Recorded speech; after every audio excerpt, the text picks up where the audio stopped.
है तो किसी चीज से टकराती है और मार्टिना ये देखकर हैरान हो जाती है क्योंकि वहाँ कुछ भी नहीं होता। तो आखिर उसे क्या रोक रहा है? वो हाथ लगाती है तो पता चलता है कि उस स्पॉट पर एक इनविजिबल दीवार है जो आंखों को नहीं दिखती लेकिन बहुत ही मजबूत है। मार्टिना बहुत कोशिश करती है पर ना तो वो उसको तोड़ सकती है और ना ही उसे क्रॉस कर सकती। कुछ देर दम लगाने के बाद वो थक कर बैठ जाती है और थोड़ी देर बाद फिर कोशिश करती है और फिर बैठ जाती है। कुछ घंटे बाद वो घर वापस जाने का फैसला करती है और कुत्ते को साथ लेकर चल देती है। अगले दिन सुबह वो फिर उस रास्ते से चलकर जाती है। कहीं मैं पागल तो नहीं हो गई? शायद वहाँ कोई दीवार ही नहीं है, ये मेरा वहम ही होगा। इस तरह सोचकर वो फिर उस जगह पहुंच जाती है लेकिन अब भी वो उस जगह को क्रॉस नहीं कर पाती। उसे अब जरा डर लगने लगता है। वो फिर से घर लौट रही होती है कि रास्ते में एक बुजुर्ग कपल को देखती है और लगता है वे कुछ काम कर रहे हैं। उन्हें देखकर मार्टिना को तसल्ली होती है और वो हेलो हेलो कहकर उन्हें पुकारती है। जब वो पास पहुंचती है तो वहाँ पर भी उसे कोई इनविजिबल चीज रोक रही होती है। लगता है यहाँ भी एक इनविजिबल दीवार है। इतना ही नहीं, उन दोनों बुजुर्गों को देखकर लगता है कि वे इंसान नहीं पुतले हैं। अब मार्टिना अपने बाइनोकुलर से उन्हें क्लोजअप में देखती है तो उसे लगता है कि वे इंसान ही हैं जो वक्त के किसी पल में रुक गए हैं और वहीं फ्रीज हो गए हैं। मार्टिना सोचती है कि इस इनविजिबल दीवार के उस तरफ सभी लोग मर चुके हैं और इन्हीं दृश्यों के बीच वो उस जंगल में अपने दिन काटने लगती है।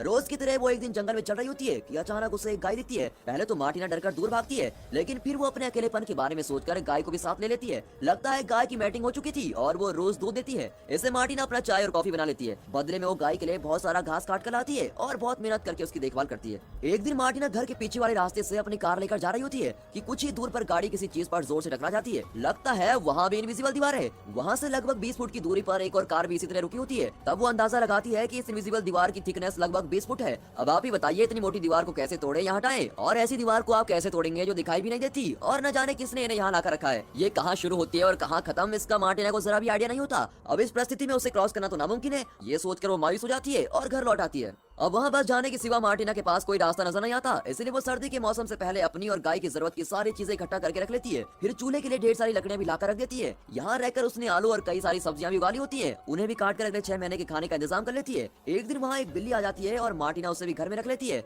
लेकिन उसका सच्चा साथी उसका कुत्ता होता है और वो उसको बहुत प्यार करती है। कभी कभी वो जंगल में जाकर शिकार भी करती है। पहले दिन वो हिरन का शिकार करने की कोशिश करती है पर ठीक से एम नहीं कर पाती और घर लौट आती है। लेकिन अगले दिन वो फिर कोशिश करती है और इस बार उसका निशाना नहीं चूकता। मरे भी हिरन को घर ले आती है, फिर काट करके टेस्टी खाना बनाकर खाती है। अगले दिन फिर वो पहाड़ के ऊपर पहुंचती है। वहाँ सूरज और उसकी रोशनी से रंगा हुआ आसमान देखकर वो प्रकृति की सुंदरता में खो जाती है और वहीं पर सो जाती है। जब वो घर लौटती है तो बिल्ली का बच्चा हुआ होता है और इस तरह उसके दिन हफ्तों में और हफ्ते महीनों में बदल जाते हैं और उसकी जिंदगी जरा आराम से कट रही होती है। एक दिन अचानक तेज तूफान आता है और बर्फ भी गिरने लगती है। बिल्ली का बच्चा बेचारा बीमार होकर मर जाता है और मार्टिना दुखी होकर उसको दफना देती है। वो अपनी रोज की एक्सपीरियंसेस को एक डायरी में लिख रही होती है ताकि वो यहाँ की जिंदगी को भूल न पाए और बाहरी दुनिया से इस तरह कट कर रहते रहते उसे डर लगता है कि कहीं वो पागल न हो जाए। वहाँ एक ही डायरी होती है और उस डायरी के भर जाने तक ही वो लिख सकती है। जब उसकी डायरी फट जाएगी तो ये कहानी भी वहीं पर खत्म हो जाएगी। कुछ ही दिनों में बहुत ही कठिन जाड़े का मौसम आ जाता है। मार्टिना बेचारी अब घर में ही बंद पड़ी रहती है। खाने पीने की सारी चीजें घर पर होती है और वो रोज कुछ न कुछ पकाकर खा लेती है लेकिन वो कहीं बाहर नहीं जाती और सारा दिन घर के अंदर रहती है। इसी बीच गाय का बछड़ा होता है और मार्टिना डिलीवरी में गाय की मदद करती है और बड़ी मुश्किल से बछड़े को बाहर निकालती है।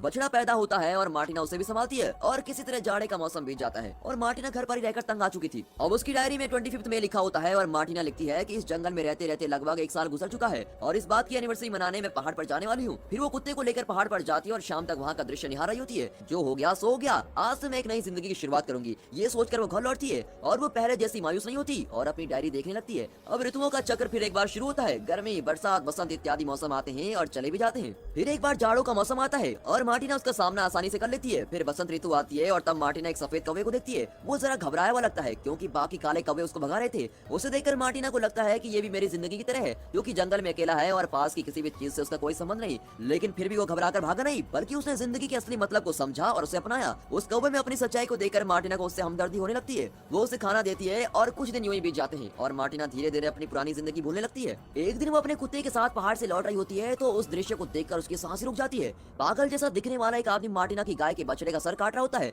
लगता है ये आदमी भी मार्टिना की तरह इनविजिबल दीवारों के बीच फंस गया है लेकिन शायद वो मार्टिना जैसा सुलझा हुआ इंसान नहीं और यहाँ अकेले रहकर पागल हो चुका था। उस आदमी को ऐसी घिनौनी हरकत करते देख मार्टिना कांपने लगती है। उसका कुत्ता उस आदमी को अटैक करने जाता है लेकिन वो उस पर कुल्हाड़ी चला देता है। ये देखकर मार्टिना पीछे के दरवाजे से घर में जाती है और अपनी बंदूक लेके आती है लेकिन तब तक बहुत देर हो चुकी थी और बछड़ा मर गया होता है। मार्टिना के परिवार के दोनों सदस्यों को घायल करने वाले आदमी पर उसे बहुत गुस्सा आता है और वो उस आदमी को लगातार शूट करके मार डालती है। वो बछड़े के पास भागती है जो मर चुका होता है। फिर वो कुत्ते के पास जाती है और उसे गोद में लेकर रोने लगती है। कुछ देर में बेचारा मर जाता है। मार्टिना उस पागल आदमी की लाश को खींच के लेके जाती है और पहाड़ से नीचे धकेल देती है। फिर वो उस बछड़े और अपने कुत्ते को बड़े सम्मान के साथ दफनाती है और उनका अंतिम संस्कार भी करती है। अगले दिन से वो अपनी इस अकेली जिंदगी को भी अपना लेती है, अपनी गाय को घास चराने ले जाती है। इस साल भी वो आलू और कई फल उगाती है और दोबारा जाड़े का मौसम आता है। फिर एक दिन वो डायरी में फरवरी 25 लिखती है। यही डायरी का आखिरी पन्ना होता है। इसके बाद जो भी होगा वो नहीं लिख पाएगी। उन बातों को उसे अपने दिल में रखना होगा और इस उम्मीद में बाकी की जिंदगी गुजारनी पड़ेगी कि उसे यहाँ से कोई लेने आएगा। उसके चारों ओर की ये इनविजिबल दीवार किसी तरह गिर जाए और इस जंगल से बाहर का रास्ता खुल जाए। इसी प्रार्थना के सिवा वो और कुछ नहीं कर सकती। पन्नों के खत्म हो जाने से वो लिखना बंद कर देती है। और दोस्तों, हमारी ये मूवी भी यहाँ पर खत्म